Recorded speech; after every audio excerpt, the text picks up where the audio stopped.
नमस्कार, आप देख रहे हैं आपका अपना चैनल भिवानी हलचल खबरों के संग में मैं हूं मनोज कुमार। आइए सबसे पहले डालते हैं एक नजर आज के हेडलाइंस पर। मंगलवार शाम और बुधवार दोपहर तक आए 5 नए केसेस के कारण कोरोना के एक्टिव केसेस की संख्या पहुंची 8।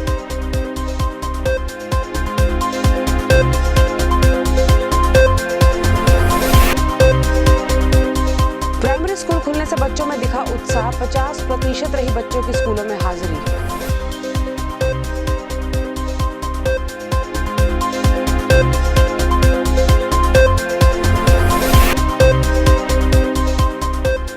जन स्वास्थ्य अभियांत्रिकी विभाग द्वारा किया गया सीवर हेल्पर के लिए प्रशिक्षण 2 दिवसीय कार्यक्रम का आयोजन।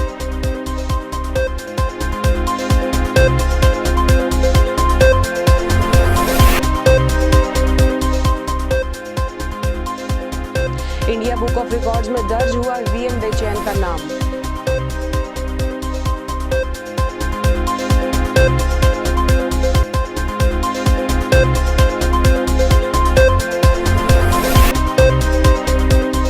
सीएमओ डॉक्टर सपना गहलावत ने किया चौधरी बंसीलाल सामान्य अस्पताल का औचक निरीक्षण।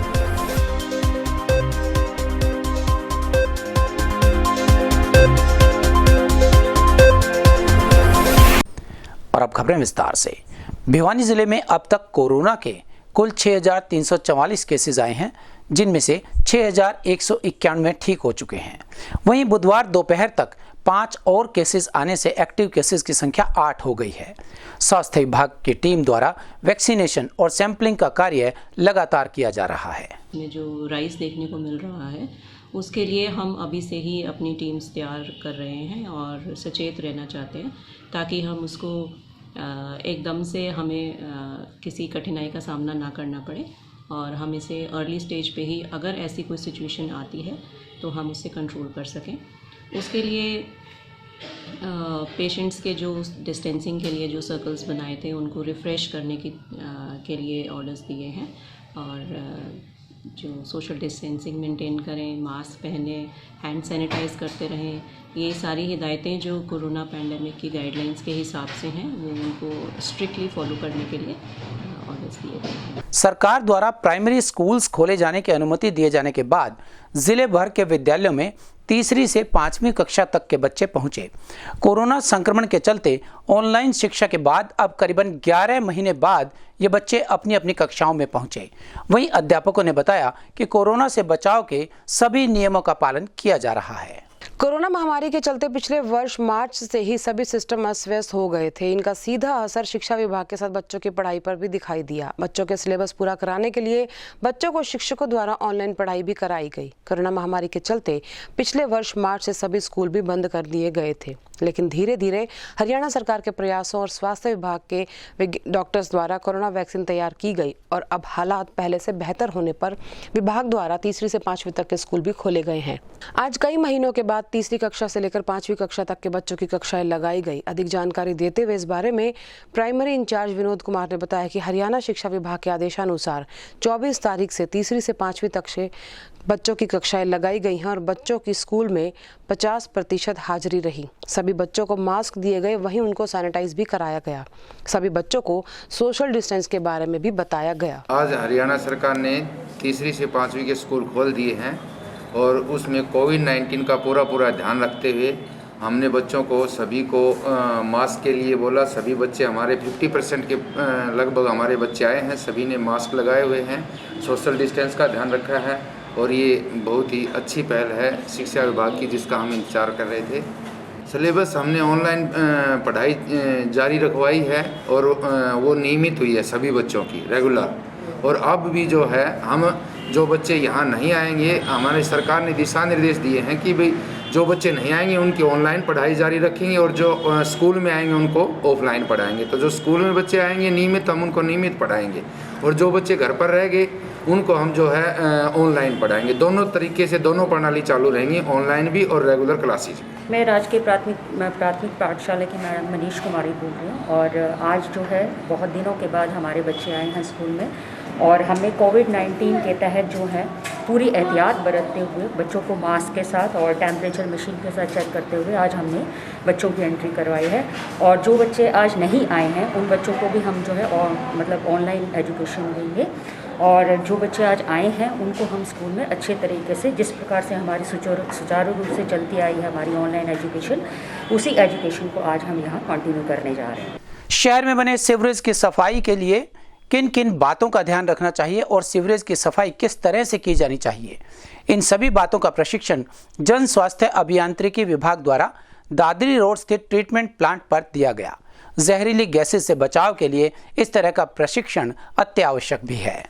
जन स्वास्थ्य अभियांत्रिकी विभाग भिवानी द्वारा 2 दिवसीय सीवर हेल्पर के लिए प्रशिक्षण कार्यक्रम का आयोजन किया गया। इस कार्यक्रम का आयोजन दादरी रोड स्थित सीवरेज ट्रीटमेंट प्लांट पर किया गया। कार्यक्रम में सफाई कर्मचारियों, हेल्पर और सुपरवाइजर को सीवर की सफाई करते समय किस प्रकार अपना ध्यान रखें और सुरक्षा की परत किस प्रकार यूज की जाए उसके बारे में जानकारी दी गई। कार्यक्रम में उन्हें पूरी सुरक्षा किट की जानकारी दी गई।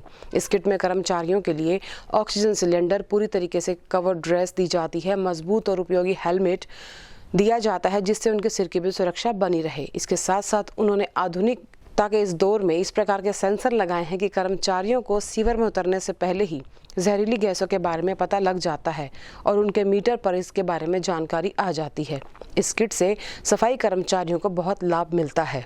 सर, ये ट्रेनिंग बहुत ही ज़रूरी है और हर एक टाइम के बाद, थोड़े टाइम के बाद इनको ट्रेनिंग देना बहुत ज़रूरी है। और ये ज़रूरी क्यों है? क्योंकि ये इससे किसी की जान बच सकती है और साथ के साथ किसी की सेहत का ध्यान रखा जा सकता है, क्योंकि सेफ्टी ट्रेनिंग में ये बताया जाता है किस तरह आप किसी की जान बचा सकते हो काम करते समय, और प्लस अगर इसके साथ कोई बीमारियां लगती हैं उससे कैसे बचा जाए इस ट्रेनिंग में बताया जाता है। और एक और चीज़ बताई जाती है, रेस्क्यू कैसे करना। बाई चांस अगर कोई, आप देखते हैं कोई हादसा होता है तो उसमें ट्रेनिंग प्रोग्राम में हमें ये सिखाया है कि इसको, उस हादसे को कैसे, अगर हो जाता है तो पहले तो होने नहीं देंगे हादसा, अगर हो भी जाता है बाई चांस तो उसको हम किस तरह उस पर्सन को रेस्क्यू करें और हॉस्पिटल या एम्बुलेंस आने से पहले उसको क्या फर्स्ट एड देनी है, वो सारा कुछ इस ट्रेनिंग प्रोग्राम में सिखाया जाता है।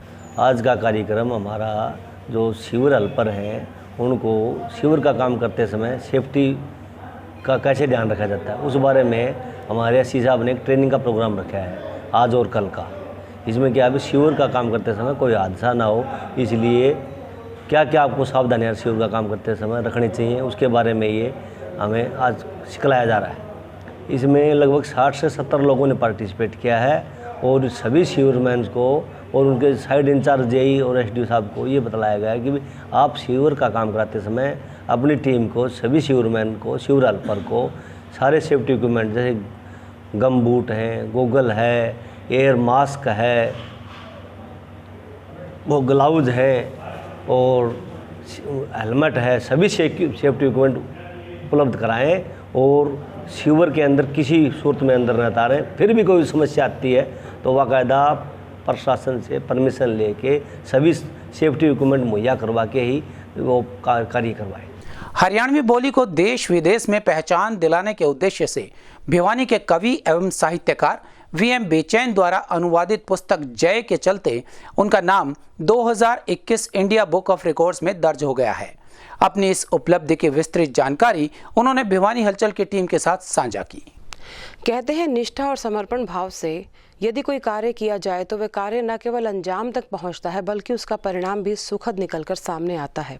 हम बात कर रहे हैं भिवानी निवासी हरियाणवी कवि एवं साहित्यकार वीएम बेचैन की, जिन्होंने दुनिया के सर्वश्रेष्ठ अंग्रेजी कवियों को हरियाणवी में अनुवाद कर दिया और इस अभूतपूर्व कार्य के लिए उनका नाम 2021 इंडिया बुक ऑफ रिकॉर्ड्स में दर्ज हो गया है। इसके लिए इंडिया बुक ऑफ रिकॉर्ड्स वालों ने उन्हें सर्टिफिकेट, बैच, मेडल, वाहन स्टिकर और India book of records holder 2021 के नाम का एक पहचान पत्र भी दिया है।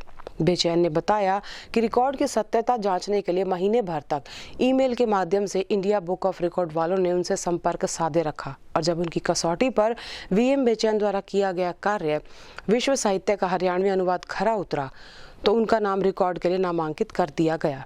अपनी इस उपलब्धि के बारे में जानकारी देते हुए उन्होंने बताया कि प्रधानमंत्री नरेंद्र मोदी द्वारा आत्मनिर्भर भारत, नया भारत के निर्माण के संकल्प के साथ नई शिक्षा नीति की जैसे ही घोषणा की गई थी वैसे ही उन्होंने बोली हरियाणवी के लिए कुछ नया और विशेष करने का मन बना लिया था। ने जो नई शिक्षा नीति को लेके एक प्रावधान दिया कि 5वीं तक आंचलिक भाषा में बच्चों को पढ़ाया जाएगा। चूँकि मैं लंबे समय से हरियाणवी बोली को भाषा का दर्जा मिले इसके लिए संघर्ष कर रहा हूँ और हरियाणवी के लिए काम किया है, अखबारें भी निकाले हैं हरियाणवी के लिए, कविताएं भी करता हूँ, किताबें भी लिखी मैंने। वर्ष 2012 में कालिदास का जो संस्कृत उपन्यास है अभिज्ञान शाकुंतलम, मैंने उसको हरियाणवी में ट्रांसलेट किया था। तब उसके लिए हरियाणा सरकार ने मुझे आजीवन बस का एक्रीडेशन और श्रेष्ठ राइटर का अवार्ड दिया था। अब पिछले 1.5-2 सालों से मैं जो नई शिक्षा नीति की जो बात थी उसको ध्यान में रख के वर्ल्ड लिटरेचर को पढ़ने में लगा हुआ था, विश्व साहित्य को। तो मैंने 16वीं शताब्दी से लेके 2000वीं शताब्दी तक लगभग 400-500 सालों में जो बड़े अंग्रेजी के कवि हुए हैं, जैसे शेक्सपियर हैं, विलियम वर्ड्सवर्थ है, जॉन किट्स है, विलियम ब्लैक है, एलिजाबेथ है, इस तरह के जो बड़े कवि हुए हैं जिन्होंने अंग्रेजी लिटरेचर को बहुत कुछ दिया है, मैं उनको पढ़ रहा था तो मैंने देखा कि उन्होंने बहुत अच्छी बातें कह रखी हैं। अमेरिका के कवि हुए हैं रुडयार्ड किपलिंग, उनकी इफ़ कविता है, बहुत बेहतरीन कविता है, बहुत अच्छी कविता है। मैंने उन तमाम कविताओं को पढ़ा और उन कविताओं को हरियाणवी में ट्रांसलेट कर दिया।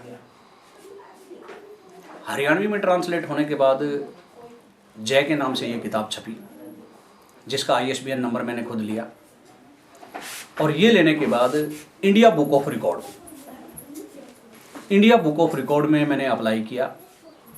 तो 1.5 महीने की जद्दोजहद रही उनके साथ। उन्होंने सत्यता जांचने के लिए जिस तरह से मुझसे कागज़ मांगे, जिस तरह की मुझसे रचनाएं मांगी, जो कुछ भी मांगा उन्होंने, मैं समय पर उन्हें उपलब्ध करवाता रहा।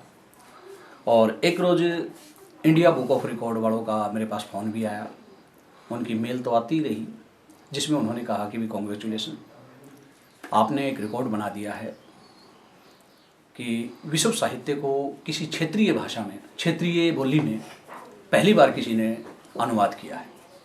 तो मेरे लिए ये बड़ी खुशी की बात है, क्योंकि वैसे भी हमारे देश के प्रधानमंत्री नई शिक्षा नीति के तहत ये बात कह भी रहे हैं और ये चल भी रहा है कि नई शिक्षा नीति हम सभी के लिए बड़ी अच्छी होगी और आंचलिक बोली में कम से कम 5वीं तक बच्चों को पढ़ाया जाएगा, उन्हें सिखाया जाएगा।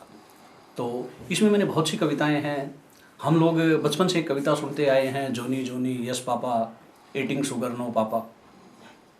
अगर उसी कविता को आप हरियाणवी में लेंगे तो कैसे लेंगे कि जोनी रे जोनी हाँ बाबू चीनी खाई से ना बाबू, झूठ बोले से ना बाबू, मुँह न खोल हा। ये हरियाणवी वर्जन है। इसी तरह वो दूसरी कविता है ट्विंकल ट्विंकल लिटिल स्टार, बहुत चर्चित कविता है।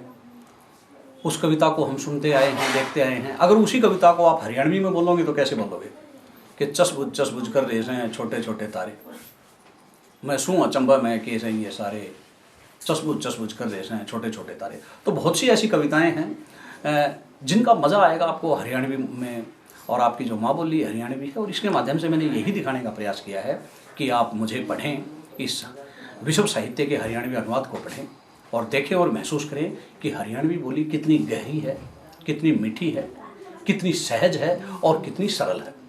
सामान्य अस्पताल भिवानी में चल रहे विकास कार्यों का जायजा लेने के लिए CMO सपना गहलावत भिवानी के चौधरी बंसीलाल सामान्य अस्पताल के विभिन्न वार्ड्स में पहुंची। उन्होंने कर्मचारियों को सुचारू रूप से कार्य करने के दिशा निर्देश भी दिए और कहा कि OPD में कर्मचारियों की संख्या तुरंत बढ़ा दी जाएगी। CMO सपना गहलावत द्वारा चौधरी बंसीलाल सामान्य अस्पताल का आज औचक निरीक्षण किया गया। इस दौरान CMO सपना गहलावत ने वार्डों का दौरा किया और सामान्य अस्पताल में चल रहे विकास कार्यों का जायजा लिया। इस दौरान उन्होंने अधिकारियों को जरूरी दिशा निर्देश भी दिए और कर्मचारियों को कार्यों में तेजी से करने के लिए हिदायतें भी दी। इसके बाद उन्होंने सामान्य अस्पताल व हरियाणा सरकार की एक महत्वाकांक्षी योजना की उपचार OPD का भी निरीक्षण किया और इस दौरान उन्होंने ये भी देखा कि किस प्रकार मरीजों का इलाज संबंधी कर्मचारी व डॉक्टर्स को जरूरी दिशा निर्देश दिए। इसके साथ साथ CMO सपना ने कोरोना नियमों का पालन करने के भी सख्त दिशा निर्देश दिए। आज सिविल हॉस्पिटल भिवानी का राउंड लेने पर ये बातें सामने आई हैं कि जो हॉस्पिटल में OPDs में जो डॉक्टर्स हैं उनके जो गैलरीज़ हैं उनमें भीड़ बहुत ज़्यादा है। पेशेंट लोड ज़्यादा होने की वजह से भीड़ मैनेजमेंट के लिए उनको हिदायत दी गई है, वेटिंग एरिया का इस्तेमाल हो और गैलरीज खाली रहें और डिस्टेंसिंग मेंटेन करने के लिए हिदायत दी गई हैं। कोरोना पैंडमिक की जो गाइडलाइंस हैं उनको प्रॉपरली फॉलो किया जाए। सबका ये सुनिश्चित किया जाए कि सारे पेशेंट्स जो हैं उन्होंने मास्क पहना है और सैनिटाइज़र्स अवेलेबल हों। गेट कीपर्स जो खड़े गेट पे जो हमारे क्लासरूम्स खड़े हुए हैं उनके पास सैनिटाइज़र्स होने चाहिए और वो खुद भी अपनी ड्रेस में और मास्क में होने चाहिए। दूसरा जो पाया गया कि जो ई उपचार का जो हमारा मॉड्यूल है वो बहुत कम यूज़ हो रहा है भिवानी में, वो सही से उसका इस्तेमाल नहीं कर पा रहे हैं, तो उसके लिए इनको हिदायत दी गई है कि अपना प्रॉपरली उसको यूज़ करें। सारा जो एंट्रीज से लेकर और डिस्चार्ज समरी तक पूरा उसमें अपडेट रहे। ब्लड बैंक की जो ब्लड बैग्स की वेस्टेज का इशू आया है उसके लिए भी उपचार की उनको ट्रेनिंग दोबारा से दी जाएगी ताकि वो उसको अच्छे से मैनेज कर सकें। राज्य व केंद्र सरकार ने डीजल, पेट्रोल व रसोई गैस पर टैक्सेस बढ़ाकर आम जनता की जेब पर डाका डाला है। यह कहना था मार्क्सवादी कम्युनिस्ट पार्टी के सदस्यों का। इस संबंध में उन्होंने एक सभा का आयोजन कर विरोध प्रदर्शन किया और जिला उपायुक्त के माध्यम से राष्ट्रपति के नाम एक ज्ञापन भी भेजा।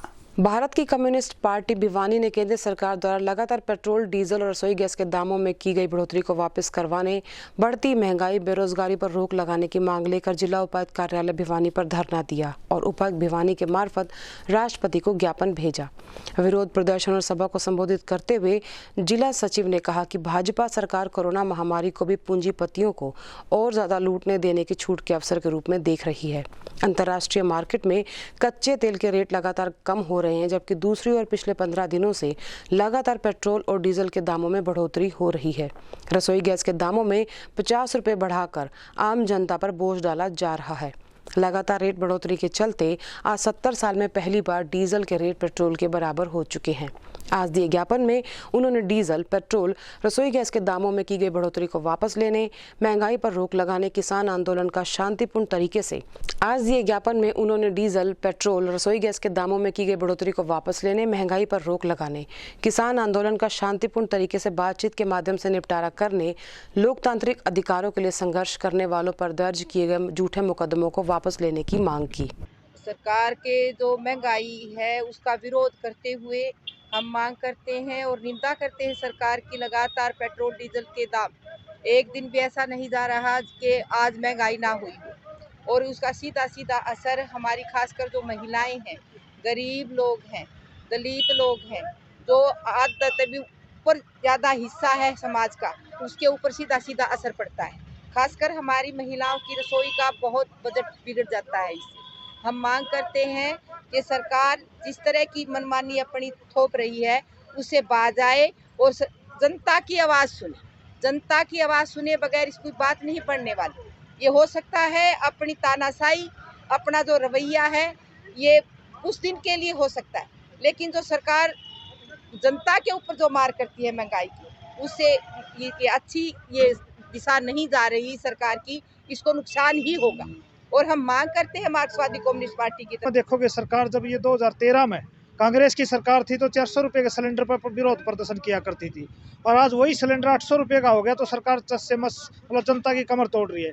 पेट्रोल हमारे देश में 100+ हो गया और 55-60 रुपये जब पेट्रोल था उस टाइम पर ये विरोध प्रदर्शन किया करते थे भाजपा और अर्धनंगन होके। तो आज हम ये कहना चाहते हैं कि देश की जनता ने जो एक बहुमत दिया है उस बहुमत का दुरुपयोग बीजेपी सरकार कर रही है। सरकार देश नहीं है, देश की जनता देश है। आप देश में सरकार चला रहे हो, आपके विरोध में कोई आवाज उठाता तो वो देशद्रोह नहीं है। लोकतंत्र में सरकारों की नीतियों के खिलाफ विपक्ष को और तमाम संगठनों को आवाज उठाने का अधिकार है, जो लोकतांत्रिक अधिकार है, संवैधानिक अधिकार है। आज उस लोकतांत्रिक और संवैधानिक अधिकार को आप कुचल रहे हैं और मनमर्जी से देशद्रोह के मुकदमे दर्ज कर रहे हैं और पूरा लोकतंत्र संवैधानिक व्यवस्था को तार-तार कर दिया है। इसके विरोध में आज सूर्य ने पूरे देश में ज्ञापन दिए हैं। किया है ये संयुक्त किसान मोर्चा की तरफ से किया है। इसमें 36 बिरादरी के लोग, 36 समाज के लोग थे और हमने इसलिए किया जो किसानों के ऊपर झूठे मुकदमे, देशद्रोह जैसे मुकदमे लगाए गए हैं, पत्रकार भाइयों पर लगाए गए मुकदमे, उनको वापस लिया जाए। बड़ी श्रम की बात है, जो हमारा उत्पादन वहाँ पर जाके सस्ता बिकता है और हमारे देश में जहाँ से तेल है वहाँ पर महंगा मिलता है, ये श्रम की बात है मोदी सरकार के लिए। हम ये जो बड़े हुए दाम लिए इनको वापस नहीं करें जब तक किसान मोर्चा और दूसरे भाई भी संघर्षरत रहेंगे। नगर के महम रोड पर स्थित राधा कृष्ण कोचिंग एकेडमी महिलाओं की शिक्षा सहित अनेकों सामाजिक कार्य भी करती रही है।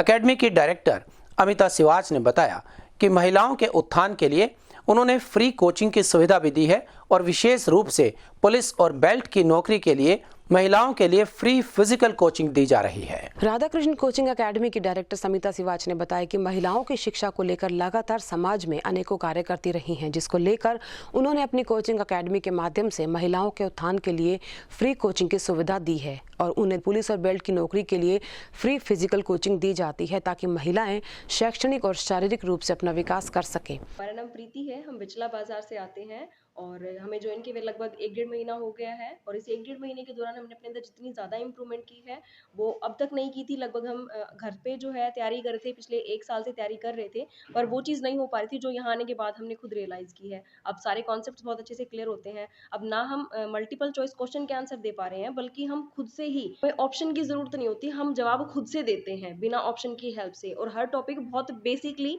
क्लियर होता जा रहा है। ना सिर्फ जीके बल्कि हिंदी और इंग्लिश, कंप्यूटर, हर सब्जेक्ट बहुत अच्छे से क्लियर हो रहे हैं। चंचल है, मैं सेक्टर 13 से आती हूँ और हमारी एकेडमी का जो एनवायरनमेंट है वो बहुत ही फ्रेंडली है। यहाँ पे हम अपने हर टॉपिक को क्लियर करते हैं बहुत अच्छे से और हर सैटरडे को हमारा एक टेस्ट होता है जो पूरे वीक में हमें पढ़ाया जाता है, जिससे हमारी रिवीजन बहुत ही अच्छे से होती है और उससे हम अपनी इम्प्रूवमेंट कर सकते हैं कि हमारे अंदर कितनी कमी रही है उसको हम पूरा करेंगे कि कितना अभी और बेस्ट देना है।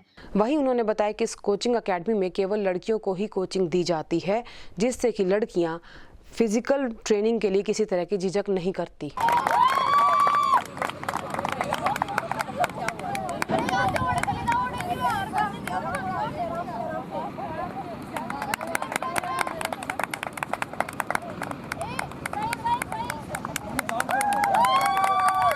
और मैं राधा कृष्ण एकेडमी में पढ़ती हूँ। मतलब हमारे गांव में स्टेडियम है लेकिन कोई ऐसा स्टेडियम नहीं है जहाँ पे अकेली गर्ल्स प्रैक्टिस कर सके, क्योंकि सेपरेट करते, बॉयज़ और गर्ल्स दोनों एक साथ करते हैं, तो वहाँ पे हम अकेले नहीं कर सकते प्रैक्टिस। लेकिन यहाँ पे आने के बाद है ना, सर हमारे मतलब फिजिकल की तैयारी भी करवा रहे हैं, जिससे हमारा कॉन्फिडेंस बढ़ेगा और मतलब हम आगे जाके जब हम भर्ती की तैयारी करेंगे तो उसमें हम अपना अच्छा दे सकेंगे। मेरा नाम अमिता है, मैं राधा कृष्ण कोचिंग एकेडमी की डायरेक्टर हूँ। मैं सभी गर्ल्स को ये संदेश देना चाहती हूँ कि हम जो कोचिंग प्रोवाइड कर रहे हैं गर्ल्स को फ्री ऑफ कॉस्ट, उसका आकर आप फ़ायदा उठाएं। हमारे यहाँ कोचिंग तो फ्री है ही, साथ में लाइब्रेरी भी हम फ्री कर रहे हैं और एनवायरनमेंट आप यहाँ आकर एनवायरनमेंट देखिए, ये काफ़ी फ्रेंडली एनवायरनमेंट आपको लगेगा। और साथ ही साथ पूरे वीक का एक रिवीजन जो होता है हमारे यहाँ पर सैटरडे को हमारे यहाँ पर रिटन टेस्ट तो होता ही है, साथ में फिजिकल की भी तैयारी करवाई जाती है लड़कियों की, क्योंकि हमें सबको पता है कि लड़कियाँ फिजिकल में उतना अच्छा नहीं कर पाती हैं। कुछ लड़कियाँ हो सकती हैं करें, लेकिन ज़्यादातर लड़कियाँ ऐसी होती हैं जिनका फिजिकल ज़्यादा अच्छा नहीं होता है। तो इसीलिए इसी बात को ध्यान में रखते हुए हमने ये वाली सुविधा लड़कियों के लिए प्रोवाइड करवाई कि वो फिजिकल में भी अपना बेस्ट कर सकें। हाल ही में हो रही दुर्घटनाओं के चलते जिला उपायुक्त भिवानी के निर्देशानुसार एसडीएम महेश कुमार ने त्वरित कार्यवाही करते हुए घटना स्थलों का दौरा किया और यातायात विभाग के अधिकारियों के साथ मुलाकात कर उन्हें आवश्यक दिशा निर्देश भी दिए। उन्होंने कहा कि नियमों के बारे में लोगों को भी जागरूक किया जाना चाहिए। सड़कों पर आए दिन हो रही सड़क दुर्घटनाओं के चलते उपायुक्त भिवानी के निर्देशानुसार एसडीएम महेश कुमार ने यातायात निरीक्षक भिवानी और पीडब्ल्यूडी व एनएच रोहतक भिवानी के अधिकारियों के साथ फरवरी माह में हुई सड़क दुर्घटनाओं के कारण दुर्घटना स्थल का निरीक्षण किया और इस दौरान उन्होंने अधिकारियों को आवश्यक दिशा निर्देश भी दिए ताकि दुर्घटनाओं से बचा जा सके। और अब जाने से पहले एक नजर आज की हेडलाइंस पर। मंगलवार शाम और बुधवार दोपहर तक आए 5 नए केसेस के कारण कोरोना के एक्टिव केसेस की संख्या पहुंची 8।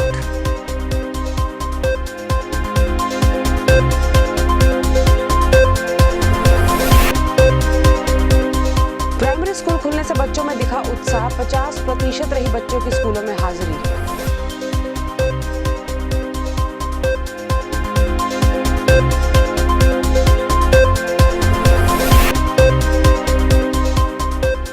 जन स्वास्थ्य अभियांत्रिकी विभाग द्वारा किया गया किया सीवर हेल्पर के लिए प्रशिक्षण 2 दिवसीय कार्यक्रम का आयोजन।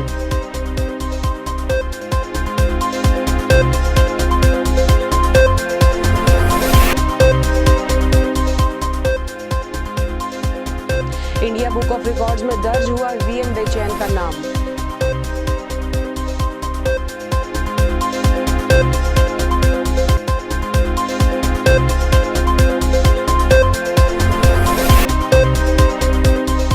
सीएमओ डॉक्टर सपना गहलावत ने किया चौधरी बंसीलाल सामान्य अस्पताल का औचक निरीक्षण।